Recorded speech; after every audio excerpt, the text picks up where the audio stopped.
सार सार को गही रहे देई असार बहाए। सदगुरु कबीर ने बहुत ही मार्मिक वचन कहा कि जो सार है, जो सत्य है, वो स्वीकार कर लीजिए, जो असार है उसे बहा दीजिए। इसका सीधा अर्थ है कि हमारी दृष्टि इतनी पवित्र हो जानी चाहिए, हमारी दृष्टि इतनी विवेकपूर्ण हो जानी चाहिए कि हम कहीं भी दृष्टि ले जाएं तो वहां से कुछ अच्छाई लेकर आएं।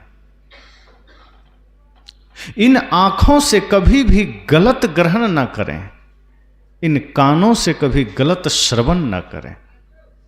जहां ये आंखें जाए, जहां हमारा मन जाए, वहां से कुछ अच्छा ग्रहण करके लौटे।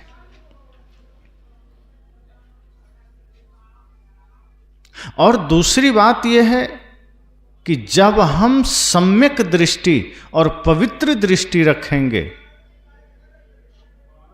इससे होगा क्या कि हमारे जीवन में फिर अच्छाई बढ़ती चली जाएगी और वही आदमी समाज के लिए प्रेरणा स्रोत बन जाता है, आदर्श बन जाता है। तो सदगुरु कबीर ने कहा कि सार सार को गही रहे। जहां भी सार है, जहां भी सही है, जहां भी उचित है, आप उसे ग्रहण कर लीजिए। और इस क्रम में फिर चाहे श्री राम हो, चाहे श्री कृष्ण हो, चाहे भगवान बुद्ध हो, चाहे भगवान महावीर हो, चाहे सदगुरु कबीर हो, चाहे सदगुरु रविदास हो, चाहे गुरु नानक देव हो, चाहे मीराबाई हो, जब हमारी दृष्टि सही रहेगी तो हम इन सभी महापुरुषों की उन अच्छाई को जीवन में उतार सकेंगे जो उन्होंने हमें दिया है। संत तो यहां तक कहते हैं कि अपनी दृष्टि इतनी अच्छी कर लीजिए कि रावण में भी अच्छाई लेके आइए। अगर कोई चोर भी है तो उससे कुछ अच्छा लेकर आइए। हमारी दृष्टि इतनी गंदी है आज कि हम तो महापुरुषों में भी कमियां खोजने लगते हैं। हम तो अच्छे लोगों में भी कुछ गंदगी ही खोजते हैं। बहुत से लोग कहते हैं कि ये महापुरुष ऐसे हैं, वो वहाँ ऐसे। साहब ने कहा, कौन कैसा है, किसका कैसा है, उसकी बुराई पर मत जाइए, उसकी कमजोरियों पर मत जाइए। जीवन में एक बदलाव लाना है, एक परिवर्तन लाना है, समाज में परिवर्तन का हिस्सा बनना है, तो सदैव सही दृष्टि रखिए। जैसे ही हमारी दृष्टि सही होती है, हमारी सृष्टि सही हो जाती है। आज समाज में जो विघटन है, आज समाज में जो समस्या है, क्या कारण है? हर कोई एक दूसरे में बुराई खोज रहा है, हर कोई एक दूसरे में समस्या देख रहा है। आज आप देखिए, कौन ऐसी जगह है जहां आदमी इस भाव से नहीं जी रहा है? पिता है वो पुत्र का निंदा कर रहा है, पुत्र है पिता का निंदा कर रहा है, शिष्य गुरु का, गुरु शिष्य का, गुरु गुरु भाई का, भाई भाई का, बहू सास का, सास बहू का, पड़ोसी पड़ोसी का, मित्र मित्र का। सामने सभी बड़े प्रेम से बात कर रहे हैं, हंस के बात कर रहे हैं, मुस्कुरा के बात कर रहे हैं, लेकिन जैसे ही पीछे हुए दूसरा कोई सामने आया, कहेगा ये आदमी बड़ा गधा है। दो संत एक बार एक दरवाजे पर गए, दोनों में पटती नहीं थी, रहते साथ थे। तो जैसे ही दरवाजे पर गए तो एक संत नहाने के लिए गए, दूसरा बैठे रहे, एक ही बाथरूम रहा होगा। घर वाले ने कहा कि जो साथ में आपके संत आए हैं वो कैसे हैं? तो भरा पड़ा था उस संत के मन में, कहा अरे पूछो मत, महागधा है। घर वाले ने कहा कैसी बात करते हैं, साथ में आए हैं, संत वेश में हैं, कह रहे हैं महागधा है। अब वो जो नहाने गए थे बेचारे आए, ये नहाने गए, तब तक घर वालों ने उनसे पूछ दिया कि आपके जो साथ में संत आए हैं जो नहाने, वो कैसा है? क्या पूछो मत, महाबैल है। एक ने दूसरे को गधा कहा, दूसरे ने बैल कहा। अब घर वाले समझ गए कि मामला कुछ ठीक नहीं। खाने का समय हुआ तो एक के सामने घास रख दिया, एक के सामने भूसा रख दिया। उनने कहा ये क्या मजाक है? कहा बैल और गधा को भोजन थोड़े चाहिए, घास और भूसा ही तो चाहिए। जब आपने एक दूसरे को गधा कहा, बैल कहा, सोचिए आप संत वेश में हैं, आप समाज को क्या दिशा देंगे? बाहर से आपने वेश साधु का धारण किया है और आपका मन आज भी घृणा में जी रहा है, आपका मन आज भी नफरत में जी रहा है। बाहर से कपड़े तो बेदाग हैं, मन बेदाग ना हो सका। कपड़े में कोई दाग रह जाती कोई बात नहीं थी, मन के दाग तो छुड़ा लेते। और जब मन के ही दाग ना मिटे तो कपड़े चाहे जितने चमके क्या फायदा। हम वही कर रहे हैं, मित्र की निंदा, परिवार में निंदा। साहब ने कहा सारग्राही बनी। हम अपने महापुरुषों से क्या सीख सकते हैं? क्या हमने कभी यह सोचा कि हम राम जी से क्या सीख सकते हैं? कुछ वर्ग राम जी में सिर्फ निंदा ही खोजने में लगे हैं और कुछ लोग कबीर में निंदा खोजने में लगे, कुछ लोग बुद्ध में निंदा खोजने में लगे, कुछ लोग संत रविदास में निंदा खोजने में लगे हैं, कुछ नानक में, कुछ मोहम्मद में। साहब ने कहा जैसे ही आपकी दृष्टि सम्यक होती है, पवित्र होती है, आप अच्छाई खोजने की चेष्टा करते हैं। फिर आपकी दृष्टि मधुमक्खी वाली दृष्टि हो जाती है, फूलों पर बैठती है शहद के लिए। लेकिन जैसे ही आप निगेटिव सोचते हैं, गलत सोचते हैं, फिर आप मक्खी हो जाते हैं, गंदगी पर बैठने लगते हैं। जिसके जीवन में कोई गंदा पक्ष है आपकी नज़र चली जाएगी। दो आदमी कहीं चौराहे में बैठ जाए तो कभी ये चर्चा नहीं होता कि समाज उत्थान के लिए हमें क्या करना चाहिए। वो यही कहता है कि वो आदमी बड़ा उड़ रहा है, वो आदमी बड़ा सफल हो रहा है, क्या करें जो उसको गिरा दें। भगवान से प्रार्थना करें, क्या करें। वो मंदिर भी चला जाता है, हे प्रभु कृपा करना हमारा पड़ोसी थोड़ा नीचे चला जाए। 2-4 किलो लड्डू ले गया, उसे लगता है भगवान हमारे 2 किलो लड्डू में मान भी जाएंगे। उसे पता नहीं है कि भगवान भी हैं, तो वो चाहते हैं पूरी दुनिया एक सूत्र में बंध जाए, प्रेम के डगर पर आ जाए। हमारी दृष्टि ऐसी हो कि आपका घर मंदिर बन सके, आपका हृदय मंदिर बन सके।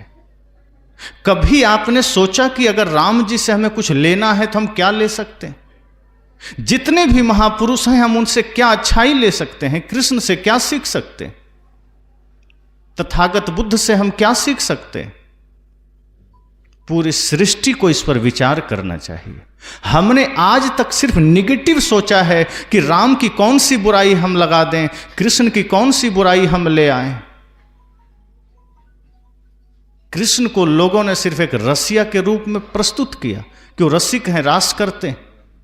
उनके उस योगेश्वर पक्ष को किसी ने जानने की चेष्टा नहीं किया।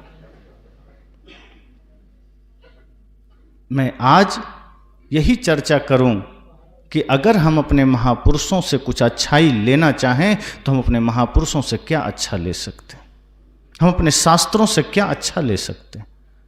अगर हमें रामायण से कुछ अच्छा लेना है तो क्या ले सकते हैं? गीता से कुछ अच्छा लेना है तो क्या ले सकते हैं? वेद से कुछ अच्छा लेना है तो क्या ले सकते हैं? उपनिषद से कुछ क्या अच्छा ले सकते हैं? धम्मपद से क्या ले सकते हैं? बीजक से क्या ले सकते हैं? गुरु ग्रंथ साहिब से क्या ले सकते हैं? जिनवानी से हम क्या ले सकते हैं? अच्छाई की ओर जैसी ही दृष्टि जाएगी आपको लगेगा पूरा संसार अच्छा है, सभी अच्छे हैं। कुरूपता तो हमारी दृष्टि में थी, गंदगी तो हमारी दृष्टि में थी, और जब अपनी दृष्टि की गंदगी नज़र आ जाए तो फिर उसे मिटाया जा सकता है। लेकिन जब तक हमें संसार की गंदगी दिखती रहेगी उसे मिटाने का कोई उपाय नहीं। जब हम अपनी दृष्टि अपनी ओर कर लेते हैं, साहब ने कहा है ना, दोष पराए देख के चले हंसत हंसत और अपनी याद न आवई जिसका आदि न अंत। उन्होंने कहा हम दूसरे का दोष देखते हैं, हंसते हैं दूसरों पर कि कितना कैसा आदमी है, चोर है, डाकू है, झूठा है। साहब कहते हैं लेकिन अपनी याद न आवई, अपना ख्याल नहीं आया, अपना ध्यान नहीं आया, जहां दोषों का न आदि है न अंत है। तो सदैव ये भाव रखिए कि अगर हमें अपने महापुरुषों से कुछ सीखना है तो हम क्या अच्छा सीखें, क्योंकि बुराई तो हम सहजता से जान लेते हैं, कमियां तो हम खोज ही लेते हैं, कमियों पर हमारी दृष्टि चली जाती। मेहनत तो वहाँ है जहाँ हमें अच्छाई लेना पड़े, तपस्या तो वहाँ है, बहादुरी तो वहाँ है जहाँ हमें कुछ अच्छा लेना पड़े। और अच्छा लेना ही तो साधना है, अच्छा देखना ही तो मनुष्यता है। अगर हम बुरा ही बुरा देख रहे हैं तो मनुष्यता कहाँ है, इंसानियत कहाँ है। और सदगुरु कबीर के बारे में बहुत से लोग कहते हैं कि कबीर तो हिंदू विरोधी हैं, सनातन विरोधी हैं, पर सदगुरु कबीर ने प्रेम ज़्यादा दिया सृष्टि को, करुणा की बात ज़्यादा कही। जहां कहीं थोड़ा आडंबर था, पाखंड था, जातिवाद था, छुआछूत था, वहां साहब ने थोड़ा सा चोट दिया। लेकिन सदगुरु कबीर ने जो चोट दिया उसके पीछे उनकी नीयत क्या थी? जब सदगुरु कबीर ने कहा तो उनके हृदय में कोई नफरत नहीं था, कोई घृणा नहीं थी। सदगुरु कबीर ने कहा है ना, गुरु कुम्हार शिष्य कुंभ है, गढ़ गढ़ काढ़ है खोट, अंदर हाथ सहार दे बाहर मारे चोट। तो सदगुरु कबीर का भाव और दृष्टि यही थी। जब भी उन्होंने चोट दिया तो उनकी दृष्टि वही थी जो ऑपरेशन करते समय डॉक्टर की होती है, कि वो आपके अंग का ऑपरेशन तो करता है लेकिन दृष्टि ये नहीं है कि आपको नुकसान पहुंचाना है।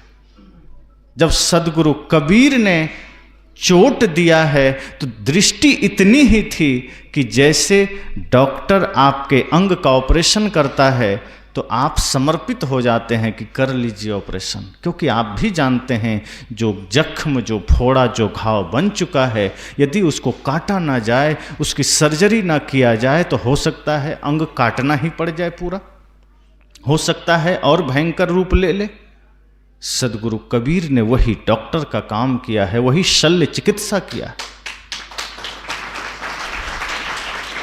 उनके हृदय में, उनकी नीयत में कोई खोट नहीं है, कोई नफरत नहीं है, कोई घृणा नहीं है।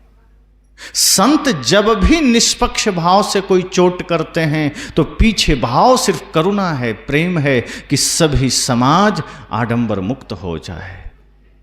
जब उन्होंने हिंदू समाज के लिए कोई बात कही तो नीयत इतनी थी कि हिंदू समाज में कोई समस्या ना रह जाए।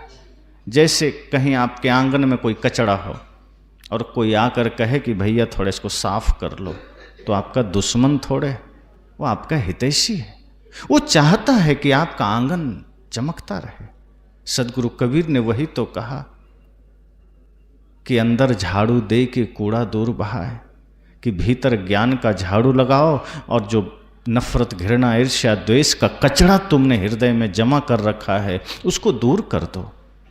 तो सदगुरु कबीर ने जब भी कुछ कहा तो इतना ही कहा, इसी भाव से कहा, इसी उद्देश्य से कहा कि ये लोग सुखी हो सकें।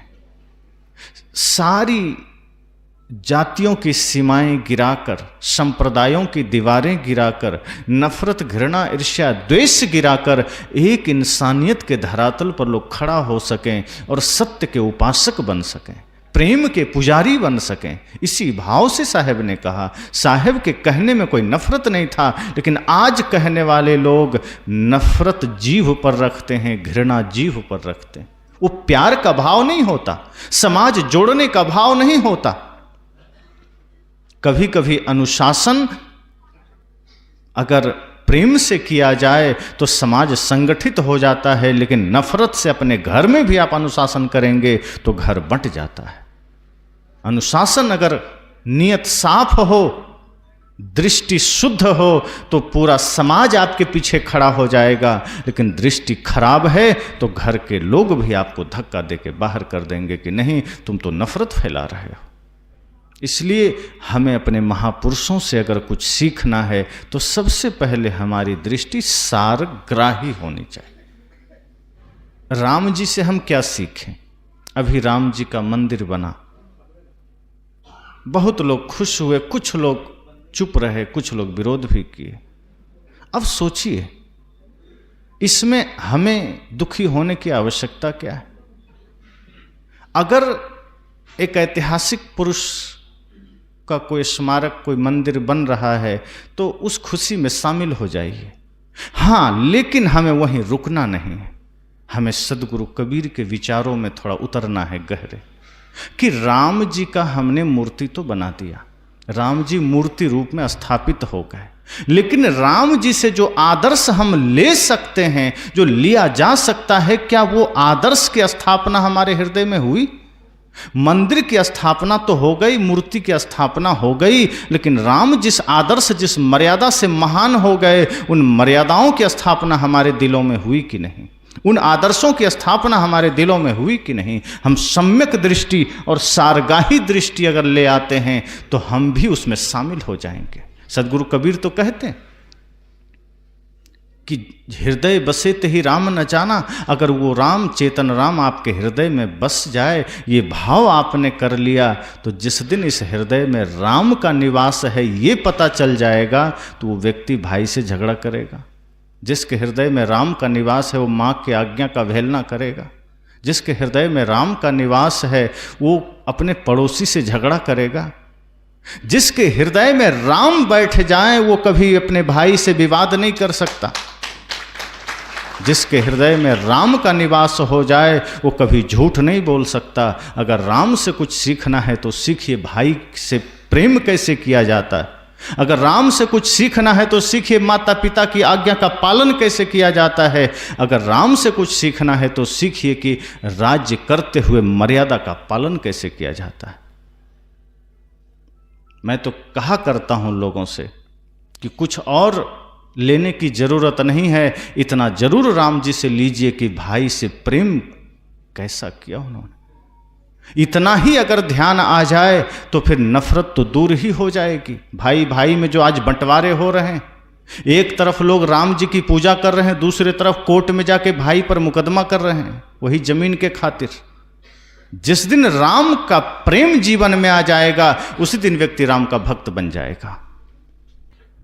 एक बड़ा भाई अगर अपने छोटे भाई में ये भाव कर ले तो वो जीवन भर जमीन नहीं बांटेगा, वो मकान नहीं बांटेगा। लेकिन आज जमीन भी बंटती है, मकान भी बंटता है, और दुर्भाग्य देखिए कि वो लोग माँ बाप भी बांट लेते हैं। 2-2, 3-3 भाई है, माता पिता की सेवा नहीं कर पाते। बड़ा भाई कहता है 3 महीना हम रखेंगे पिताजी को, 3 तुम रखना। मंझला कहता है 3 महीना हमारे यहाँ पूरा हो गया, अब तुम्हारे यहाँ जाएंगे। वो पिता को लगता है कि हमने क्या किया जीवन में, ये सारी पूंजी, ये सारी कमाई इन्हीं तीनों के लिए कमाया था, पूरी जवानी लगा दी, और आज ये मुझे तीनों बांट चुका है, बोझ समझ रहा है। अगर सच में वो श्रवण कुमार का भाव लेकर जागृत हो जाता, अगर सच में उसके भीतर माता पिता गुरु का सम्मान होता, सच में इंसानियत होती, तो एक भाई दौड़कर कहता कि 3 नहीं, मुझे पूरा जीवन पिताजी का सेवा करने का अवसर मिले, बस यही चाहता हूँ। दूसरा भाई कहता नहीं, तुम्हें ये अवसर अकेले नहीं देंगे, ये अवसर मुझे मिलना चाहिए। लेकिन आज कितना ऐसा होता है। आपके शहरों में जगह जगह वृद्धाश्रम खुलते चले जा रहे हैं, क्या सेवा होगी। तो राम जी से अगर कुछ प्लस लेना है, कुछ सकारात्मक लेना है, तो आप माता पिता गुरु का सम्मान कैसे किया जाए ये लीजिए, भाई से प्रेम कैसे किया जाए ये लीजिए। सदगुरु कबीर ने यही कहा है कि आप कहीं नफरत से देखिए मत, पूरा जगत सुंदर है, कुछ लेना है अच्छा लीजिए, अपने भीतर के सामर्थ्य को जगाइए, अपने भीतर की शक्ति को जगाइए और महापुरुषों से अच्छा लीजिए। तो जो आत्मा अजर है, अमर है, अविनाशी है, वही तो सनातन है। और जो व्यक्ति सत्य, अहिंसा, प्रेम, करुणा, दया, क्षमा को धारण करता है वो सनातनी है। अब सोचिए कितने लोग दया, क्षमा, शील, संतोष को धारण करते हैं, कितने लोग सत्य, अहिंसा, प्रेम, करुणा को धारण करते हैं। जो सुबह शाम मछली मार के खा रहे हैं वो भी झंडा लिए कहते हैं मैं सनातनी हूं, तो राक्षस है, सनातनी कैसे हो गया। जो अपने भाई पर 10-10 मुकदमे ठोंक रखा है वो भी झंडा लेके घूम रहा है कि मैं सनातनी हूं। जो सांझ को मुर्गी मार रहा है, सुबह बकरा काट रहा है, वो भी सनातनी बने घूम रहा है। कहते हैं फिर तुम सनातनी नहीं हो, फिर तो ये झूठ मूठ के राक्षसी प्रवृत्ति है, आसुरी प्रवृत्ति। और जो आसुरी प्रवृत्ति वाला आदमी कहे मैं सनातनी हूं साहब, कहते हैं तब मैं विरोध करता हूं, कैसे सनातनी तो अच्छा है, कैसे ही रह जाते। साहब ने कहा तुमसे अच्छे तो वो जानवर हैं जो अपनी धर्म पर चल रहे हैं, तुमसे अच्छे तो वो जीव जंतु हैं। आप गाय बैल भैंस बकरी को दे दीजिए, मांस खाएगी। भैंस गाय नहीं खाएगी, गधा तक मांस नहीं खाता, प्रकृति में जी रहा है। और शेर का प्रकृति ही मांसाहार है, उसको आप दाल चावल दीजिए नहीं खाएगा। प्रकृति ने उसको बनाया ही है कि तुम मांस खाओ, मांस से ही तुम्हारा पेट भरेगा, इसलिए प्रकृति अलग कर दिया। जो शाकाहारी प्राणी था उसकी पूरी प्रकृति भिन्न कर दी। अब थोड़ा सा डिफरेंट देख लीजिए, थोड़ी सी भिन्नता। जितने भी शाकाहारी प्राणी हैं उसके सभी दांत बराबर है, चाहे गाय का देख लीजिए, बकरी का देख लीजिए, गधा का देख लीजिए, आप अपना देख लीजिए। जितने भी शाकाहारी हैं जन्म से सबके दांत बराबर हैं, लेकिन जो मांसाहारी है उसके आगे के 2 दांत नुकीले हैं मांस को फाड़ने के लिए, प्रकृति ने बना के भेजा है। दूसरा सबसे बड़ा प्रमाण कि जो शाकाहारी है वो जन्म से ही उसकी आंखें खुल जाती है, जो मांसाहारी है वो जन्म लेने के बहुत देर बाद उसकी आंख खुलती है, बंद पैदा होता है, उसकी आंखें बंद रहेगी। और तीसरा, जो शाकाहारी है वो घूंट करके पानी पीता है कंठ से, और जो मांसाहारी है वो जीभ से पानी पीता है। अब देख लीजिए, प्रकृति ने खुद भिन्नता प्रदान किया है। और एक भिन्नता और है कि जो मांसाहारी है उसकी आंतें छोटी होती है ताकि वो मांस पचा जाए, और जो शाकाहारी होते हैं उसकी आंतें उसकी ऊंचाई से 5 गुना बड़ी होती है। तो प्रकृति ने स्वयं भिन्नता प्रदान किया है। साहब ने कहा कि जिसका खान पान बिगड़ा हुआ है, जिसका आचरण बिगड़ा हुआ है, जो आसुरी प्रवृत्ति को धारण किया हुआ है, जो शराब पी रहा है, जो भाई का अनादर कर रहा है, जो माता पिता गुरु का अपमान कर रहा है, वो व्यक्ति कहता है मैं सनातनी हूँ। साहब कहते हैं फिर ये सनातनी नहीं, वो राक्षस है। फिर वो सिर्फ हनुमान जी का लॉकेट लटकाने से सनातनी थोड़े हो जाएंगे। फिर सदगुरु कबीर कहते हैं कि हनुमान जी का लॉकेट भले गले में मत लटकाओ, पर हनुमान जी का आचरण तो अपनाओ। हनुमान जी शुद्ध शाकाहारी, बाल ब्रह्मचारी, अति बलशाली, घमंड नहीं है, भक्ति में जीने वाले, विनम्रता के प्रतीक हैं, भक्ति के प्रतिमूर्ति हैं। ऐसे हनुमान का आचरण जीवन में उतार लीजिए। लॉकेट उतारे ना उतारे कोई बात नहीं। सदगुरु कबीर का चित्र हम लगाएं ना लगाएं, अगर उनका चरित्र हमने जीवन में लगा लिया तो समझना कबीर के भक्त हो गए। अपने किसी भी महापुरुष का अगर हमने चरित्र अपने चरित्र से जोड़ लिया तो समझना कल्याण हो गया। तो मैंने कहा, तो सदगुरु कबीर हो चाहे जो भी महापुरुष हैं, उन्होंने तो सदैव अपने आचरण से, अपने आदर्श से समाज को दिशा दिया है। उन्होंने तो कहा कि बस कर्म पवित्र कर लोगे तो तुम भगवान बन गए, लेकिन हमारा कर्म गंदा होता है और हम पूजा खूब करते रहते हैं। साहब ने कहा कर्म को पूजा बना लीजिए। अगर सदगुरु कबीर से कुछ अच्छा लेना है, अपने सभी महापुरुषों के जीवनियों को एक बार देखिए कि उन्होंने किया क्या है, उन्होंने दिया क्या है, उन्होंने बताया क्या है। सदगुरु कबीर कहते हैं जहाँ जहाँ डोलो सो परिक्रमा, जो कुछ करो सो पूजा। उन्होंने कहा आपका हर काम पूजा बन जाए, लेकिन हमारा काम पूजा नहीं बनता। बस थोड़े देर के लिए मंदिर गए पूजा के लिए, थोड़े देर के लिए भगवान का नाम ले लिए, थोड़े देर के लिए मंदिर जाके अगरबत्ती घुमा लिए, इससे ज़्यादा हम नहीं सोच पाते। संत रैदास बैठे थे, कुछ पुजारी चले जा रहे थे, वो बड़े ही भाव से अपना जूता सिल रहे थे, भजन चल रहा था। कुछ पुजारियों ने कहा कि महाराज जी आप जूता ही सिलते रहेंगे, चलिए आप भी थोड़ा मंदिर पूजा कराएं। संत रैदास ने कहा मैं पूजा कर रहा हूँ।